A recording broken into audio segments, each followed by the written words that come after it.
নমস্কার বন্ধুরা, যোজনা হেল্প বাংলা চ্যানেলের আরেকটি নতুন ভিডিওতে আপনাদের সকলকে স্বাগত জানাই। গতকাল ছিল 21শে জুলাই। মুখ্যমন্ত্রী মমতা বন্দ্যোপাধ্যায়ের উদ্যোগে প্রতি বছর শহীদ দিবস উপলক্ষে বিরাট সভার আয়োজন করা হয় ধর্মতলায়। 21শে জুলাইয়ের মঞ্চ থেকে মাননীয় মুখ্যমন্ত্রী এসএসসি দুর্নীতি, প্রাইমারি টেট দুর্নীতি, ওবিসি সার্টিফিকেট নিয়ে বিরাট ঘোষণা করলেন। কি বললেন মুখ্যমন্ত্রী, এ নিয়ে বিস্তারিত জেনে নেব আজকের এই ভিডিও থেকে। ভিডিওটি স্কিপ না করে প্রথম থেকে শেষ অবধি দেখুন। আশা করি আপনাদেরকে সঠিক তথ্য দিয়ে সাহায্য করতে পারবো। আর চ্যানেল নতুন হলে অবশ্যই চ্যানেলটি সাবস্ক্রাইব করুন, যাতে এই ধরনের তথ্যমূলক ভিডিও খুব সহজে আপনার কাছে পৌঁছে যায়। শিক্ষক নিয়োগ দুর্নীতি নিয়ে উত্তাল রাজ্য। আদালতে একের পর এক রায়ে দুর্নীতির জেরে চাকরি হারিয়েছেন হাজার হাজার মানুষ। কোথাও আবার সুতের উপর ঝুলছে চাকরি। এই ইস্যুতে বারংবারই বিরোধীরা আক্রমণ করেছেন রাজ্যের মুখ্যমন্ত্রী মমতা বন্দ্যোপাধ্যায়। তার কথায় সবার চাকরি খেয়ে নিয়েছে বিজেপি। রবিবার 21শে জুলাইয়ের মঞ্চে দাঁড়িয়ে ফের মমতার গলায় সেই একই কথা। পাশাপাশি মাননীয়ার আশ্বাস, কারো চাকরি যাবে না। এদিন মমতা বলেন, বিজেপি আন্দোলন পারে না, তাই বিজেপি, সিপিএম, কংগ্রেস শুধু আদালতে যাচ্ছে।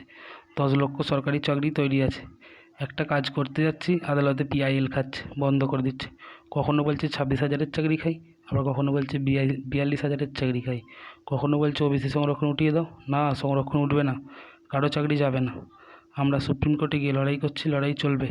2 কোটির বেশি মানুষকে আমরা ওবিসি সার্টিফিকেট দিয়েছি, তা নিজের পায়ে দাঁড়িয়েছেন। প্রসঙ্গত, কিছুদিন আগেই কলকাতা হাইকোর্ট রায় দেয় 2011 সালের পর থেকে আর কোনো ওবিসি সার্টিফিকেট এবার থেকে বৈধ হবে না। চাকরি পরীক্ষা থেকে স্কুল কলেজে ভর্তি কোনো কিছুতেই আর এই ওবিসি সার্টিফিকেট বৈধ পাবে না বলে রায় দেন আদালত। ওদিকে 22 এপ্রিল নিয়োগ দুর্নীতির অভিযোগে 2016 সালের এসএসসি গোটা প্যানেল বাতিল করে দেয় কলকাতা হাইকোর্টের ডিভিশন বেঞ্চ, যার জেরে চাকরি হারান 25,753 জন শিক্ষক ও শিক্ষক কর্মী। কলকাতা হাইকোর্টের সেই রায় 24 ঘন্টার মধ্যে সুপ্রিম কোর্টে মামলা দায়ের করে রাজ্য সরকার। স্কুল সার্ভিস কমিশন ও মধ্যশিক্ষা পর্ষদ, বর্তমানে সুপ্রিম কোর্টে ঝুলছে মামলা। তার আগে কলকাতা হাইকোর্টের তৎকালীন বিচারপতি অভিজিৎ গঙ্গোপাধ্যায়ের নির্দেশেও হাজার হাজার চাকরি বাতিল হয়। সেই সময় বিচারপতির নাম না করে তোপ দেখেছিলেন মমতা। তারপর দেখা যায় সেই অভিজিৎ লোকসভা ভোটের আগে যোগ দেন বিজেপিতে। ভোটে জিতে তিনি এখন তমলুকের সাংসদ।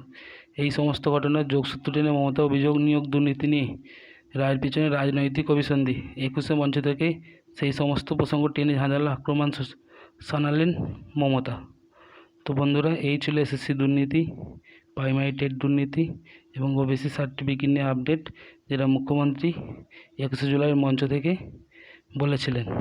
তো ভিডিওটা যদি ভালো লাগে অবশ্যই চ্যানেলটি সাবস্ক্রাইব করবেন এবং পাশে থাকবেন। ধন্যবাদ।